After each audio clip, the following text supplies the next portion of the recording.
dentro de la Escuela de Formación Social, la 14 edición, dedicada a la caridad, responsabilidad de toda la comunidad, me siento con la responsabilidad de hoy situarles en el ver, de hoy situarles en una forma de mirar. Y eso para poder ver las situaciones de vulnerabilidad y de precariedad que tenemos en nuestra sociedad. Y les voy a poner el ejemplo de la sociedad a la que pertenecen, de la sociedad castellano-leonesa. Y este viaje, en el que vamos a compartir en los próximos 45 minutos, lo vamos a hacer a través de algunas imágenes. Concretamente, 6 imágenes. Vamos a empezar, 7 imágenes, perdón. Vamos a empezar con una primera imagen que nos va a ayudar a mirar a la realidad del ahora, del hoy, pero a mirar de una manera especial, a mirar a la manera de Dios. Una segunda imagen que nos va a hablar de una carretera que tiene 2 velocidades, al menos 2 velocidades. Una tercera imagen que nos va a hablar de un ventilador, el ventilador del empleo, el ventilador del trabajo. Una cuarta imagen que nos va a hablar de los macarrones con tomate. Tal cual, ¿eh? Ya les diré que los macarrones con tomate son los preferidos de mi hijo pequeño. Una quinta imagen que habla de algo que a veces escuchamos, hogar, dulce hogar, de eso. Una sexta imagen que va a hablar de algo que a veces se dice que en los pueblos se vive muy bien. Una séptima imagen que va a hablar de un problema que nos está ocurriendo, de la rotura de ligamentos. Y un octavo punto, que no es imagen, pero que es muy importante, que nos va a hablar de los retos que tenemos. Solo algunos, porque como pusiéramos aquí muchos nos aburríamos, así que solamente algunos, pero los más interesantes. Así que arrancamos motores y empezamos. Hace aproximadamente un mes, mi hermano el mayor, una persona a la que yo valoro mucho y que es muy importante para mí, me mandó este artículo del periódico. Dice, el PIB, que es el Producto Interior Bruto, crece un 2,5% en 2018, el peor dato desde 2014. Lo que viene a decir el artículo es que la economía está creciendo fenomenal y que el último año ha crecido y ha crecido un poco menos que los años anteriores. Y él me decía, bueno, Raúl, ¿cómo encaja esta noticia, este crecimiento de la economía, con lo que tú me cuentas de Cáritas? Con lo que tú me cuentas que ves en la realidad de Cáritas y que estudiáis y que analizáis a través de los datos y de las informaciones de Cáritas. Claro, yo me quedé así un poco trastocado porque efectivamente estos indicadores económicos están yendo muy bien. Sin embargo, nosotros, ustedes, los que están en el día a día de la acción de Cáritas, saben que estos indicadores, explican parte de la realidad, pero no toda la realidad. Entonces tuve que decirle a mi hermano, el mayor, que es para mí alguien, como les decía, importante, un referente, tuve que decirles que nosotros, desde Cáritas, miramos la realidad o intentamos mirar la realidad de otra manera. Intentamos mirar la realidad a la manera de Dios. Y es este mirar a la realidad de otra manera, de una manera contracultural, rompedora, es un poco mirar desde el Evangelio qué es lo que está ocurriendo. Y es que cuando miramos a la realidad tendemos a mirarla o queremos mirarla desde lo más frágil. Porque esa fragilidad de la realidad es de alguna forma lo que vivimos, lo que sentimos como creyentes, como bautizados. Y es que cuando hacemos esta labor de mirar a la realidad, de acercarnos a ella, tratamos de ponernos en el lugar de los últimos, de los más vulnerables. Así nos lo decían nuestros obispos en Iglesia Servidora de los Pobres. Pero hasta que no se haga efectiva en la vida de los más necesitados la mejoría que los indicadores macroeconómicos señalan, no podremos conformarnos. Fíjense que esto lo decían nuestros obispos en el año 2015. Nos decían, vale que los indicadores macroeconómicos van bien, el Producto Interior Bruto crece, pero hasta que eso no se refleje en la vida de las personas a las que estamos acompañando, en la vida de las personas más vulnerables, más frágiles, no nos podremos conformar. Pues ya les aviso que seguimos sin conformarnos. No nos podemos conformar porque la realidad todavía no ha llegado a mejorar de la manera que nosotros quisiéramos, de la manera que esperaríamos para todo el conjunto de la sociedad. Y es este mirar que vamos a hacer ahora en los próximos minutos va a ser un mirar nada neutral, va a ser un mirar totalmente posicionado desde el punto de vista de los últimos de la sociedad. Va a ser un mirar que además nos va a conllevar a tomar una postura, a actuar, a decantarnos por la centralidad de la persona, a decantarnos por el destino universal de los bienes, a decantarnos por la dignidad de las personas como bienes más importantes. Y este conocer la realidad para tomar partido, para implicarnos en ella, es un conocer la realidad que nos implica a todos a través de nuestro compromiso personal, nuestro compromiso como creyentes y nuestro compromiso como miembros de Cáritas o de otras entidades que están cerca de las personas. Es esta mirada la que yo les propongo esta tarde, una mirada que además de utilizar los ojos, nos obliga a utilizar el corazón, porque cada vez que miramos con los ojos, tendemos a mirar pensando con nuestra mente. Sin embargo, si miramos con el corazón, nuestra forma de mirar cambia. Esto es bien sencillo. Cuando miramos la realidad de una familia que lleva muchos años pasándolo mal, que lleva muchos años sufriendo situaciones de pobreza o de exclusión social, si miramos con la mente pensamos, vaya, estas personas parece que no hay solución para ellas. Estas personas están sufriendo desde hace tiempo y no mejoran. Si lo miramos solamente con los ojos, podemos tener incluso la tentación de decir, bueno, pues hemos hecho lo que podíamos, ya está, hasta aquí. Sin embargo, si lo miramos con el corazón, si nos duele la realidad de estas personas, si nos interpela ese sentimiento, si nos conmueve, no podemos estarnos quietos. No podemos dar por perdida una causa, no podemos descartar a ninguna persona ni a ninguna situación, porque cuando nos duele, nos toca seguir haciendo algo por aliviar ese dolor. Pues bien, este no es ni más ni menos que nuestro intento de mirar a la realidad a la manera de Dios. Fíjense qué ansia tan grande, ¿no? Bueno, vamos a ver lo que podemos hacer. Y es que esta primera noticia que yo les compartía del periódico de La Razón, yo la he convertido en las noticias de La Razón del Corazón, ¿vale? ¿Por qué? Porque quiero que ese mirar con los ojos y ese mirar con el corazón nos concentre y nos hable.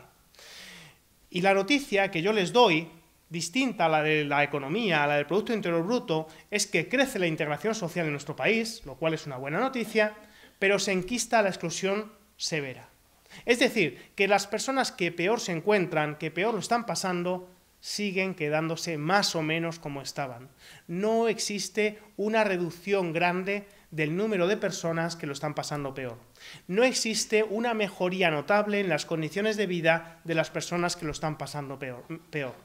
Este dato que les estoy compartiendo es del año 2018, corresponde a la última encuesta que hemos hecho en la Fundación FOESA y en Cáritas, y nos dice, yo les señalo aquí para que puedan seguirme un poquito, que estos grupos en rojo, especialmente el grupo en rojo más oscuro, es un grupo que ha descendido un poquito del año 2013, pero que sigue estando muy superior a la realidad que teníamos en el año 2007. Esta es la realidad de España, pero quería compartirles también la realidad de Castilla y León. Quiero que se fijen en el rojito oscuro. El rojo oscuro es el porcentaje de población, un 9%, que se encuentra en exclusión social severa. Como pueden ver, respecto del año 2018, este porcentaje de población ha crecido. El volumen de personas que lo están pasando muy mal a día de hoy es mayor que en el año 2007 y en el caso de Castilla y León también es mayor que en el año 2013. Es verdad que en el conjunto, si sumamos el rojo y el naranja, a día de hoy hay algo menos de exclusión social general, y eso es una buena noticia. Pero es verdad, y es importante que nos focalicemos en que los que peor están, en los que peor tienen condiciones de vida, no solamente no se han reducido, sino que se han incrementado en los últimos 5 años. Bueno, este es el punto de partida, el primer paso ya está dado. Hemos intentado enfocar y describir cómo queremos mirar a la manera de Dios, y ahora llega el momento de ir mirando algunas imágenes. Hace unos meses yo viajaba por la carretera con mi familia y y nosotros tenemos 2 coches y uno es muy viejecito. Es el primer coche que compramos mi mujer y yo, y bueno, pues ya tiene 16 años. Íbamos por una carretera, íbamos pues tranquilos. ¿Qué digo yo? A 60, 70. La carretera no daba para más, la verdad, y nuestro coche tampoco daba más. Íbamos tranquilos y de repente un coche de estos, así como el estilo que ven aquí, nos adelantó muy rápido.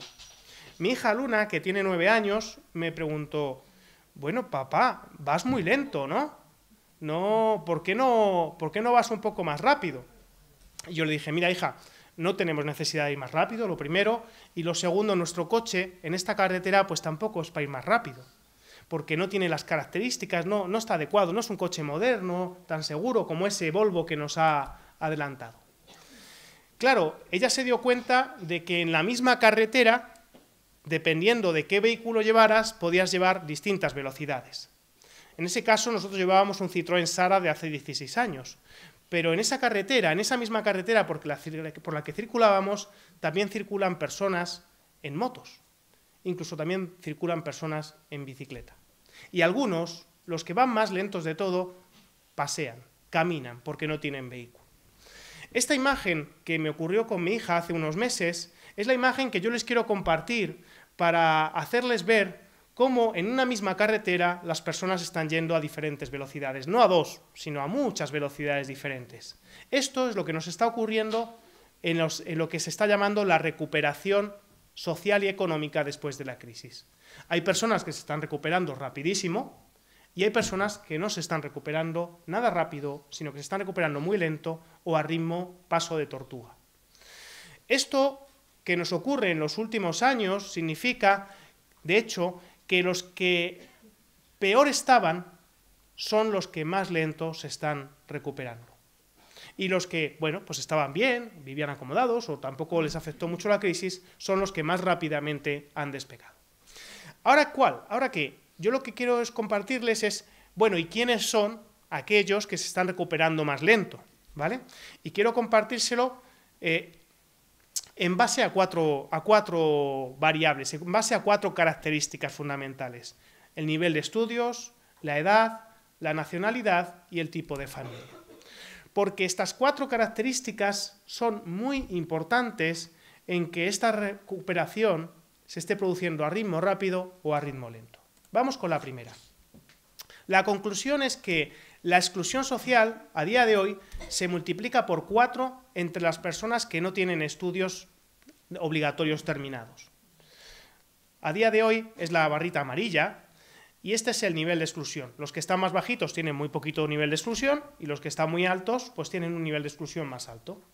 Como pueden ver, las personas con estudios universitarios, su nivel de exclusión es bajo. Las personas con FP bachiller, más alto, pero sigue siendo bajo. Las personas con secundaria obligatoria nada más alto. Y las personas sin estudios obligatorios o analfabetos, bastante más alto.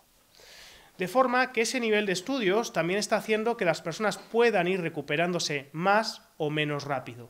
Aquellas personas con más estudios se están recuperando mejor.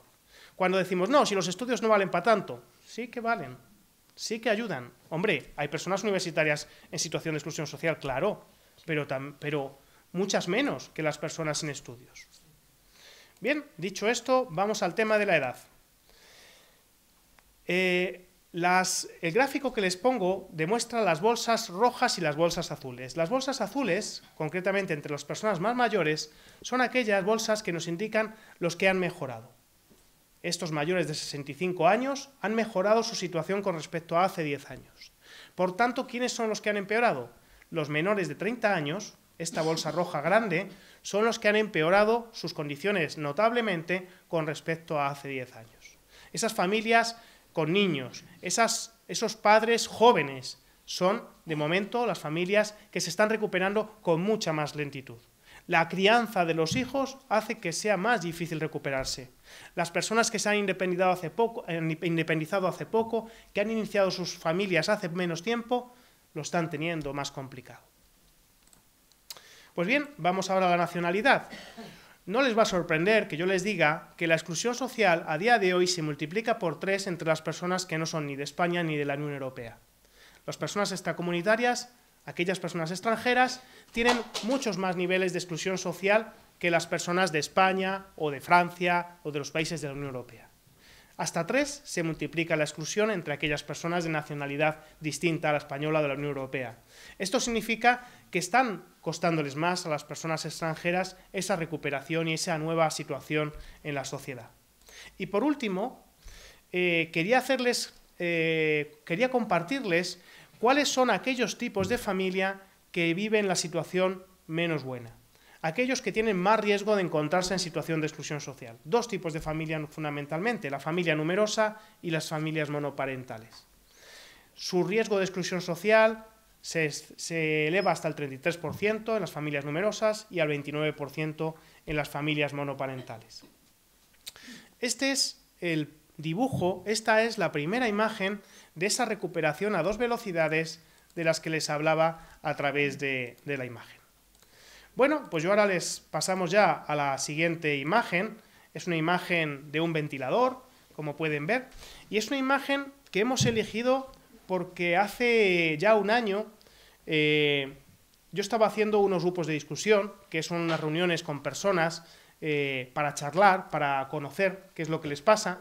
Yo estaba en la ciudad de Barcelona y había una mujer de Argentina que llevaba en Barcelona, pues ya llevaba 7 u 8 años, que me decía, estábamos hablando del trabajo, y me decía, si el caso es que no me va faltando trabajo, pero llego a un trabajo, estoy un tiempo, me despiden, me toca estar un tiempo parada, vuelvo a conseguir otro trabajo, me hacen un contrato de una semana, luego paro y estoy 2 meses sin trabajar, luego consigo un contrato de 3 meses. Ella me describía su vida laboral, su vida en el trabajo, como ese entrar y salir. Y llegó un momento que me dijo, y fue cuando a mí me saltó la chispa, ¿no? Es como si fuera un entrar y salir constante de una máquina, ¿no? Y de esa experiencia que me contaba esta mujer en ese grupo de discusión, llegamos a esta imagen que yo les comparto. Este ventilador. Un ventilador en el cual los trabajadores circulan como el aire por el ventilador. ¿Qué significa esto? Esto significa que una persona es atraída al mercado laboral, llega hasta el ventilador, se pone a trabajar, pero el trabajador la expulsa después de una serie de vueltas. La expulsa y vuelve otra vez a salir y a quedarse desempleada. Este ventilador vuelve a atraerla hacia la parte de atrás, porque va chupando aire de alguna forma, y vuelve a entrar en el ventilador, da unas cuantas vueltas, a veces son 4, a veces son 40, y vuelve a salir expulsado. La realidad del ventilador, de entrar, salir, y de la fricción y de los golpes que a veces el ventilador produce en las personas, es la imagen del empleo de una buena parte de la población. A día de hoy, casi 4 de cada 10 personas se encuentran en esta situación de entrar y salir del ventilador. Es verdad que hay personas con trabajo estable, yo entre ellos. Es verdad que hay personas que no sufren este ventilador, pero hay una parte importante de la población que está en ese entrar y salir constante. Y para que podamos tomar conciencia de este ventilador, les voy a compartir algunos datos que de alguna forma configuran y dibujan este ventilador. 1 de cada 10 contratos que se hacen son indefinidos. Esto significa que 9 de cada 10 contratos que se hacen son temporales. 1 de cada 3 contratos que se realizan son a tiempo parcial. Es decir, no te contratan por la jornada completa, sino que te contratan por media jornada, o por 2 horas, o a veces por 3 horas. 2 de cada 3 contratos a tiempo parcial no son deseados. Es decir, 2 de cada 3 personas que tienen un contrato a tiempo parcial de media jornada, pongamos, no querían tener un contrato de media jornada, pero es lo que había. Es lo que les han ofrecido y lo han cogido. 1 de cada 3 contratos temporales son contratos de muy corta duración. ¿Saben lo que esto significa? Esto significa que 1 de cada 3 contratos dura menos de una semana. 1 de cada 3 contratos temporales, de los temporales, duran menos de 7 días.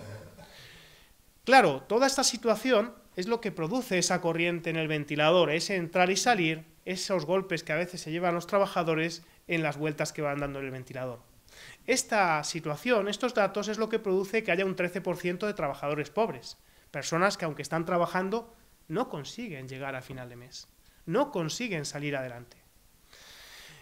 Bueno, estos son algunos datos que nos configuran ese ventilador del empleo. Y para terminar con esta imagen del ventilador del empleo, quiero hacerles ver la diferencia en las tasas de paro que existen entre el año 2007, hace casi ya 11-12 años, y el año 2018. La primera conclusión que quiero que vean es que las tasas de paro en Castilla y León todavía no se han recuperado. En el año 2007 teníamos un 7% y ahora estamos en un 12%. Es decir, todavía no están trabajando las mismas personas que trabajaban hace 11 años. Pero además quiero compartirles cómo esas tasas de desempleo son un poquito más altas en algunas características. Los más jóvenes tienen tasas de desempleo muy altos, los extranjeros tienen tasas de desempleo muy altas, las mujeres tienen tasas de desempleo más altas que los hombres.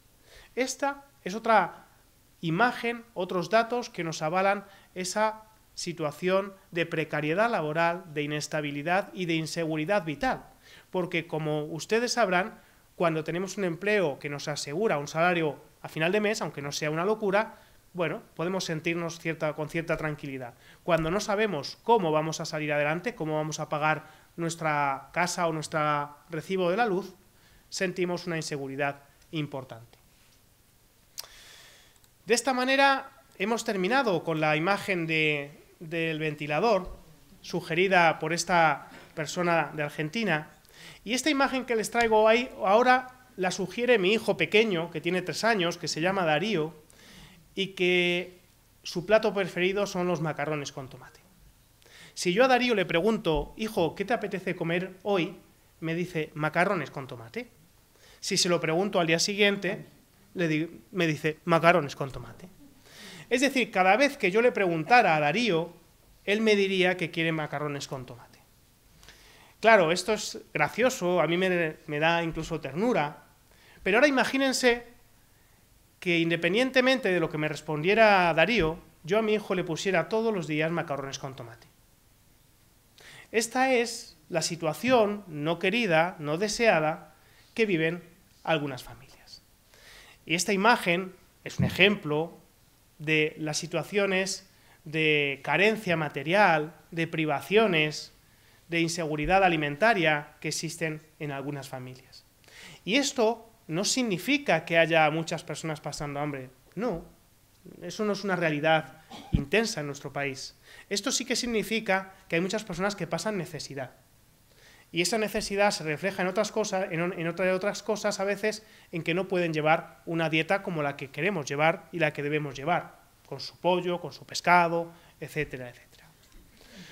Bueno, pues estos macarrones con tomate nos hablan, por ejemplo, de que en Castilla y León hay un 10% de hogares en los que hay niños, en los que hay menores, que no llevan una dieta adecuada. Una dieta con sus frutas, con sus verduras, con sus proteínas. Y no la llevan por problemas económicos, por carencia económica. Un porcentaje que es casi igual que el de España y que se reduce hasta el 4% en los hogares sin menores. Bueno, son datos, pero son datos que tienen su reflejo en la realidad. También quería compartirles esta imagen, y es que la pobreza severa, que es aquellas familias que tienen muy poquito dinero para llegar a final de mes, ha crecido en los últimos 5 años. No en España, pero sí en Castilla y León. Miren, la pobreza severa no es ni más ni menos que un acuerdo en el cual decimos aquellas personas que tengan menos de 355 euros al mes están en pobreza severa. A ver quién puede vivir con ese dinero. Claro, no es lo mismo una persona sola que una familia. Cuando son 2 adultos y 2 menores, la cifra son 746 euros al mes. A ver cómo sacamos adelante a 2 adultos y a 2 menores con menos de ese dinero. Pues bien, esta población que se encuentra en esta situación de pobreza severa ha pasado del 4 al 5% en los últimos 5 años en Castilla y León. Y esto significa que aproximadamente en Castilla y León tenemos 111.000 personas en situación de pobreza severa. Familias que deberían de estar pudiendo cobrar, por ejemplo, la renta mínima, que aquí se llama 426. Que son 426 y que se llama salarios Renta garantizada. Renta garantizada. Perfecto. Pues resulta que no, que solamente 1 de cada 3 personas que se encuentran en situación de pobreza severa están cobrando la renta garantizada, porque solamente hay 36.000 beneficiarios de la renta garantizada en Castilla y León. Pues bien, claro, estas situaciones de pobreza hay veces que nos llevan a situaciones de sobreendeudamiento. Y estas situaciones de sobreendeudamiento hay veces que ni siquiera nosotros que trabajamos en Cáritas, que estamos hablando con las familias, las sabemos, tomamos conciencia de ellas. Muchas veces no las sabemos sencillamente porque no nos las dicen.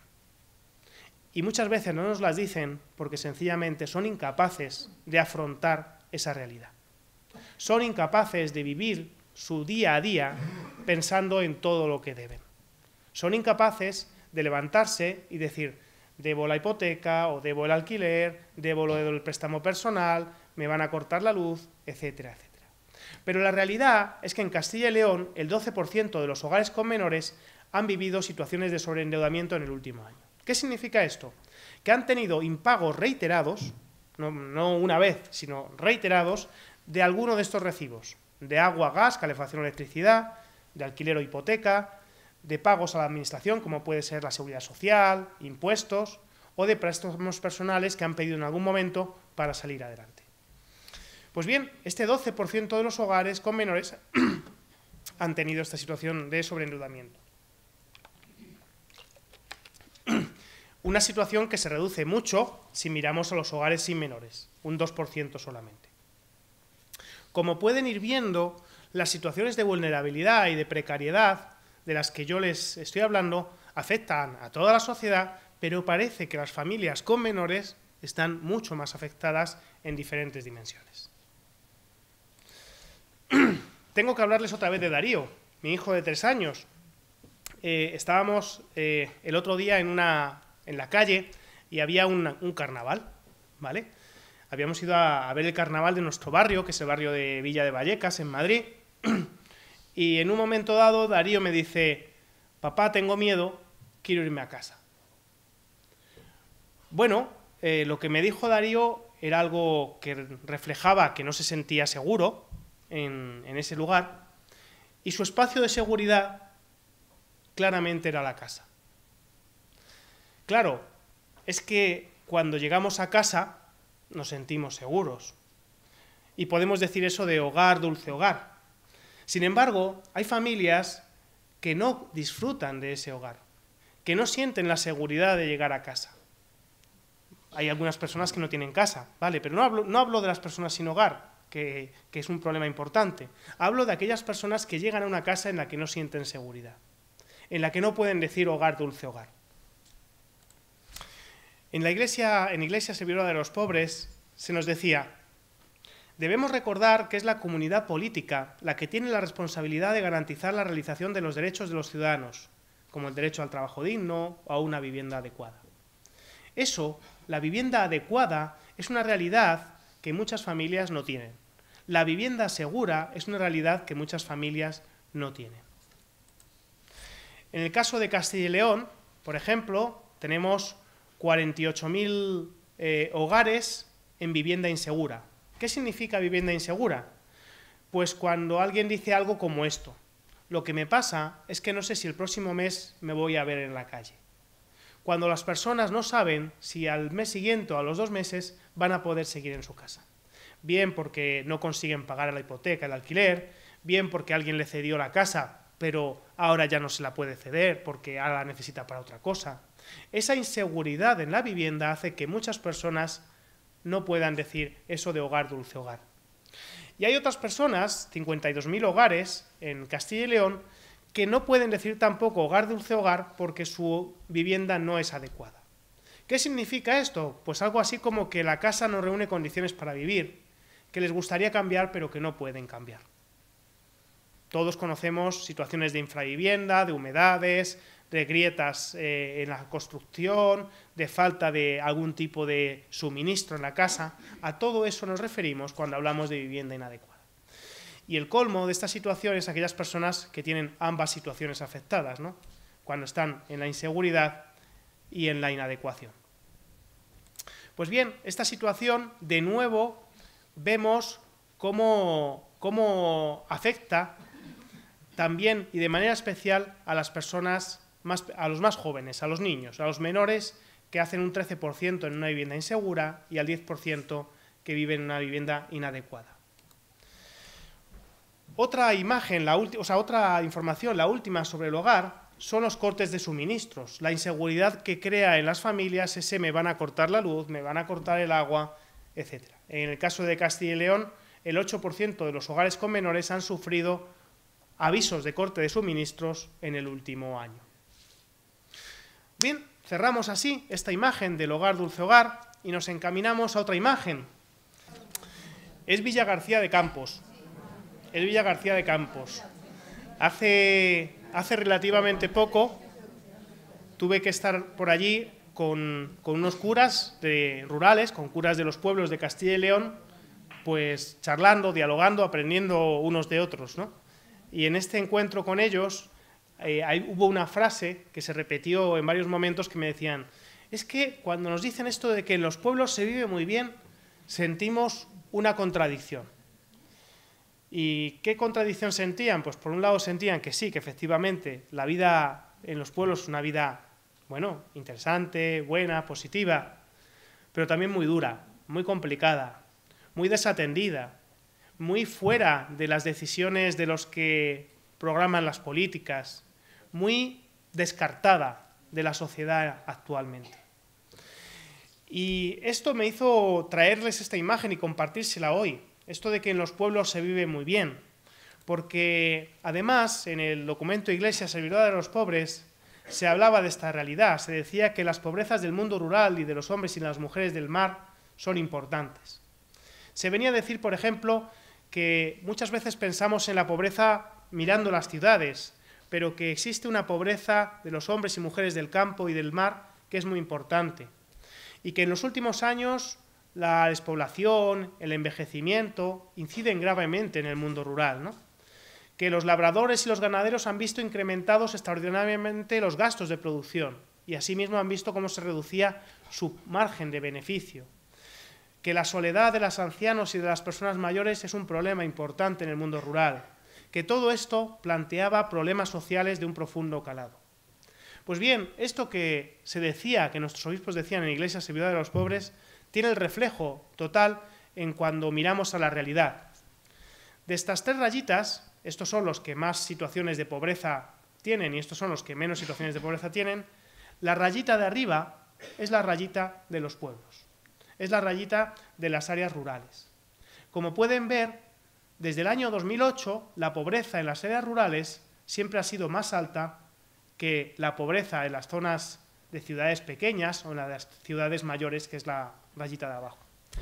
Pero no solamente quería hacerles ver esto, quería hacerles ver cómo estaban separadas la pobreza de los pueblos de las ciudades pequeñas y de las ciudades grandes en el año 2008, la distancia, y quería hacerles ver cómo es la distancia en 2017.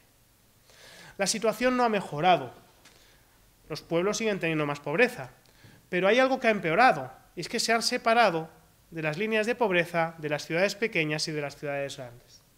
Es decir, siguen quedándose más al margen, más descartadas de la situación de otros espacios, como pueden ser las ciudades pequeñas o las ciudades grandes.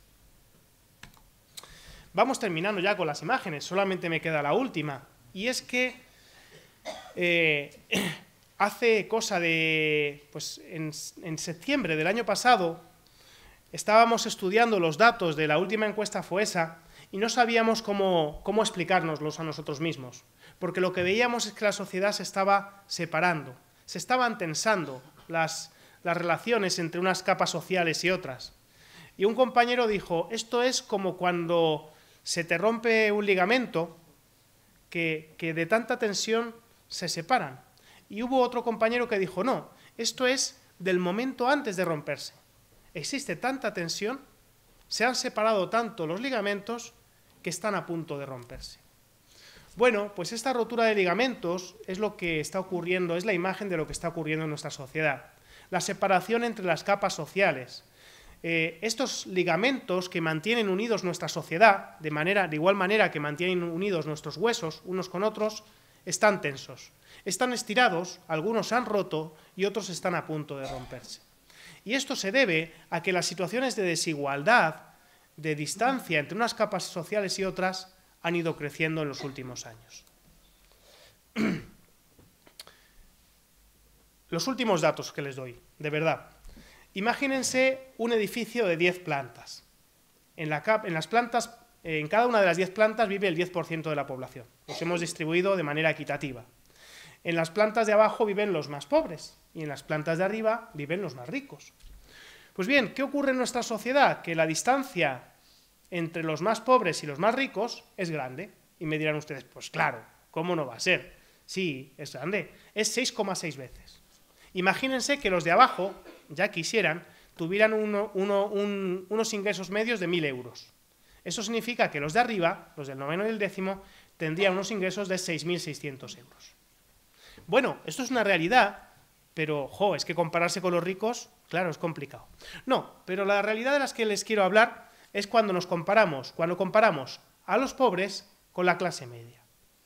Porque ahí la diferencia es muy grande. Somos el cuarto país del mundo desarrollado con más diferencia entre clase pobre y clase media. Solamente nos gana Sudáfrica, Estados Unidos y Costa Rica. Somos el cuarto país en el que la distancia entre los pobres y la clase media es más grande.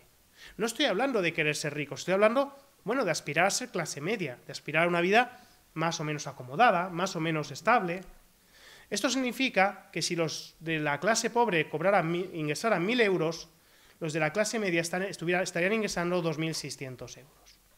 Esta distancia es una de las formas de explicar esa tensión y ese riesgo de rotura de ligamentos que se está produciendo en nuestra sociedad.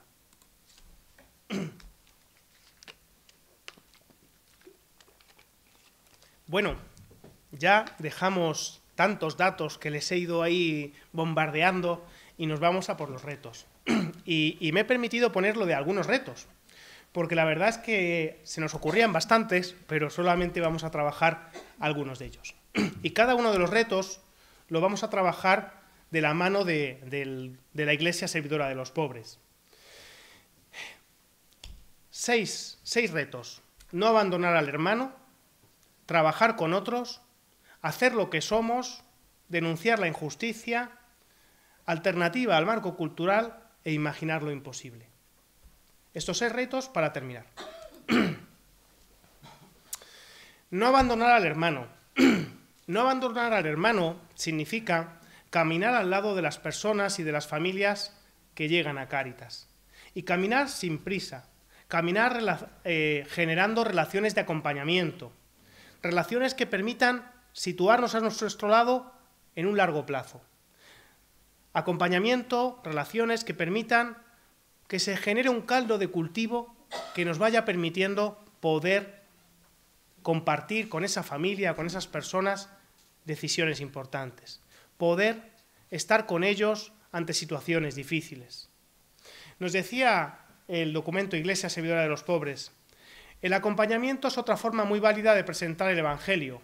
No todos tenemos posibilidad de anunciar a Jesucristo promoviendo grandes obras sociales, pero sí que podemos hacerlo en el encuentro con el hermano, acompañándolo en sus dificultades, compartiendo con él sueños y esperanzas, haciendo juntos el camino del crecimiento humano integral y liberador. Obrando así, hacemos presente la buena noticia del amor del Padre. Esta es la propuesta que nos hacen en la instrucción pastoral. Esta es la propuesta que nos anima a caminar los mismos caminos que las familias tienen, a pisar el mismo barro que las familias están pisando, porque no les podemos acompañar en la distancia, no les podemos acompañar desde mirar dónde se están metiendo. Anda, que donde se están metiendo, tenemos que acompañarles metiéndonos donde ellos se meten, aunque sepamos que a veces caminan por caminos poco apropiados. Y caminar a su lado sin considerarles débiles o faltos de capacidad, sin convertirles en dependientes, sino ayudándoles a coger confianza, a ejercitar sus potencialidades. Es un reto, yo ya lo avisaba, pero es un reto importante, porque cualquier otra forma de estar al lado de nuestros hermanos no es la que nos permite trabajar de esa manera integral. Cualquier otra forma nos puede llevar a un pequeño abandono. Bueno, este es el tono de los retos, difíciles y provocadores. Luego ya podremos discutir y podremos dialogar. Trabajar con otros. Aspectos como la lucha contra la pobreza deberían centrar nuestro proyecto. La única solución ha sido, hasta ahora, decían los obispos en la instrucción pastoral, las de las reformas y los ajustes. Bueno, este trabajar con los otros lo quería empezar pensando, compartiéndoles, que trabajar con los otros significa también trabajar con los que gobiernan, con los que gestionan lo público, con los que ordenan la política de nuestra región, de nuestro pueblo, de nuestro país. Porque es importante que ellos sean los que den pasos en cuestiones tan importantes como la lucha contra la pobreza. Pero que nosotros debemos estar ahí también, trabajando con ellos, mano con mano, ayudando, porque la lucha contra la pobreza, contra la exclusión social, no es algo que se pueda realizar desde una sola institución o desde un solo espacio social. Pero además de empezar por aquí, de hablar de la administración, ahora quiero hablarles de lo que significa trabajar con otros que no somos nosotros mismos. Trabajar con otros que no sean de nuestra parroquia. Trabajar con otros que no sean de nuestro centro de empleo, de Cáritas. No hablo solamente de coordinarnos, que en ocasiones ni lo hacemos, ni nos hablamos. No hablo de compartirnos información. Hablo de trabajar con otros de verdad, de continuar con la tarea que hace el otro y de llamar al otro para que continúe con la tarea que yo he hecho. Hablo de renunciar a nuestro protagonismo como persona o como servicio, o como parroquia o como centro de Cáritas de empleo. Hablo de darle el protagonismo a las familias y de que esas familias estén en el centro de nuestra acción y que seamos capaces de coordinarnos y de ayudarnos a poder trabajar de manera unida. Esto es un reto importantísimo. Y ya no hablo de trabajar con otras entidades, que también podemos trabajar con Cruz Roja, con servicios sociales.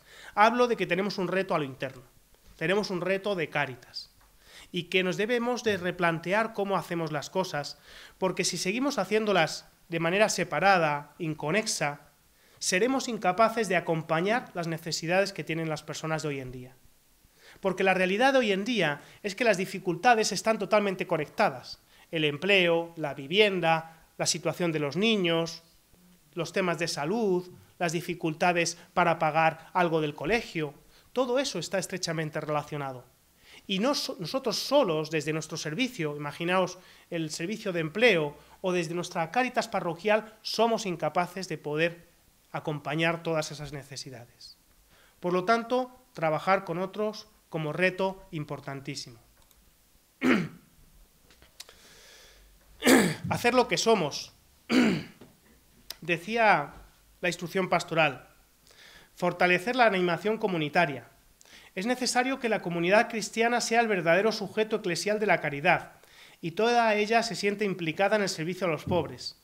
Toda la comunidad ha de estar en vigilancia permanente para responder a los retos de la marginación y la pobreza. Este llamamiento a fortalecer la animación comunitaria, este llamamiento a hacer comunidad, es un llamamiento a hacer lo que somos. Somos comunidad eclesial, somos comunidad creyente y tenemos el mandato, la llamada de construir comunidad. Y de construir comunidad con creyentes y con no creyentes. De construir comunidad que nos ayude a afrontar las dificultades que vienen. Porque en muchos espacios de nuestra sociedad la comunidad se ha deteriorado.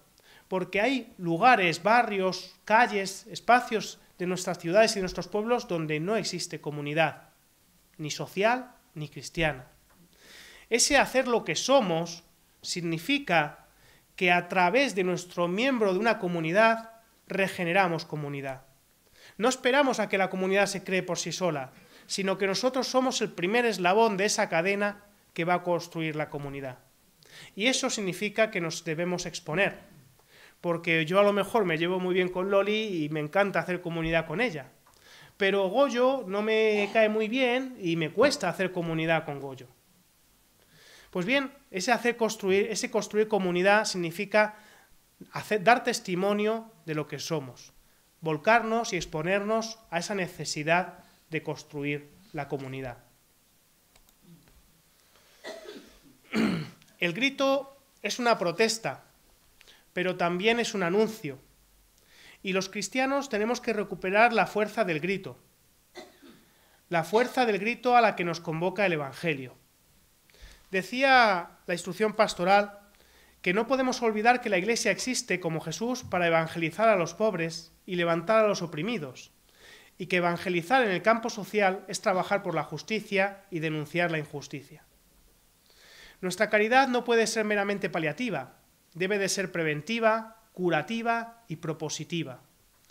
La voz del Señor nos llama a orientar toda nuestra vida y toda nuestra acción desde la realidad transformadora del reino de Dios.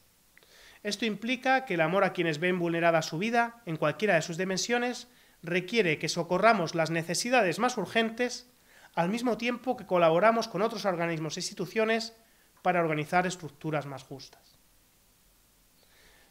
Tiene miga, lo que se dice aquí. Claro que tenemos que atender a la urgencia, claro que tenemos que atender a la emergencia, pero al mismo tiempo, sin dejarlo para después, denunciar, luchar por estructuras más justas. No vale esto de, bueno, es que ahora vamos a centrarnos en atender esta emergencia, que es importantísima, y lo otro ya lo haremos más adelante. No. Tenemos que construirnos y que trabajar de forma que podamos hacer las dos cosas al mismo tiempo. Porque la caridad sin justicia no es amor. Bueno, y ya para terminar, tenemos la obligación de proponer una alternativa al marco cultural. Nos decían en la instrucción pastoral, en el origen de la actual crisis económica hay una crisis previa, la negación de la primacía del ser humano. Hoy imperan en nuestra sociedad las leyes inexorables del beneficio y de la competitividad. Esto es lo que hay en nuestra sociedad actual. Y desde esta realidad, desde este marco cultural, es complicado avanzar como Cáritas, como comunidad eclesial. Decía la instrucción pastoral, en la cultura del aquí y del ahora no hay espacio para la solidaridad con los otros, con los que se encuentran lejos o con los que vendrán más adelante. Incluso nos mostramos comprensivos con decisiones que no responden a criterios éticos, pero que son acordes con la lógica pragmática que parece inundar nuestro día a día. Ese pragmatismo nos invita a no asumir proyectos que conlleven renuncia, salvo que el esfuerzo invertido tenga una compensación rápida y suficiente. Cada uno de nosotros sabemos cómo trabajar con personas en pobreza o exclusión social muy pocas veces tiene una compensación rápida. Muy pocas veces conseguimos ese retorno de la inversión rápidamente. Hay veces que los procesos son largos, son lentos, cuestan mucho, y hay veces que nunca vamos a recibir un retorno de la inversión. Pero que tenemos que hacerlo, pero que tenemos que seguir invirtiendo y creyendo en las posibilidades de las personas. Porque las empresas se crean para obtener un beneficio, es legítimo, comprensible. Pero Cáritas, la acción sociocaritativa de la Iglesia, se construye desde otra lógica. No se construye desde la lógica del intercambio, sino que se construye desde la lógica de la reciprocidad, del que yo ayudo a mi hermano, a mi prójimo. Y así, de alguna forma, si yo lo necesito, también seré ayudado en su día.